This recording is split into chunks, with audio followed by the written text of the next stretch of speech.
मुंडके. मी इयत्ता 8वीची विद्यार्थिनी. मी आज तुमच्या समोर सावित्रीबाई फुले यांच्याविषयी काही 2 शब्द सांगणार आहे. ते तुम्ही शांत चित्ताने ऐकून घ्यावे अशी माझी नम्र विनंती. जिच्यामुळे शिकली दिनदुबळ्यांची मुले, जिच्यामुळे शिकली दिनदुबळ्यांची मुले, ती ज्ञान ज्योती क्रांती ज्योती सावित्रीबाई फुले. आपला भारत जेव्हा इंग्रज सत्ता गुलामगिरीत होता तेव्हा स्त्रियांना मुलींना शिक्षणाची कसलीही सोय उपलब्ध नव्हती व मुलींना कोणी शाळेत पाठवत नव्हते. अशा वेळेला ह्या महान आईनं एका गरीब घरी म्हणजे 3 जानेवारी 1831 ला सावित्रीबाईंचा जन्म झाला. त्यांच्या काळात मुलगी म्हणजे उपभोगाची वस्तू समजायचे. चूल आणि मूल हे तुझ्या नशिबी होतं. परंतु एका महान क्रांतिकारकाने म्हणजेच महात्मा ज्योतिराव फुले यांनी सन 1840 ला सावित्रीबाई सोबत लग्न केले. सावित्रीबाई अवघ्या 9 वर्षाच्या होता.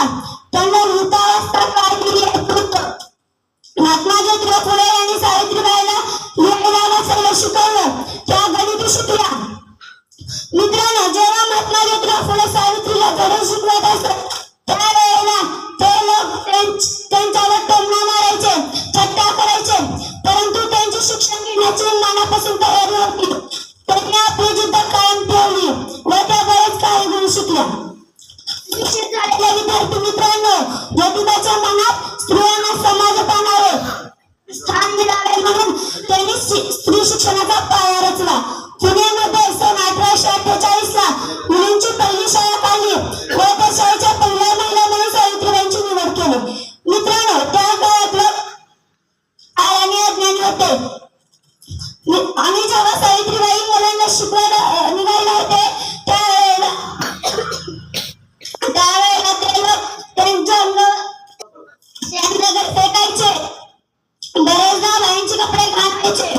परंतु मनात तीव्र चिंता असतानाही त्या घाबरल्या नाही, डगमगल्या नाही, मनाकडे लक्ष दिले नाही.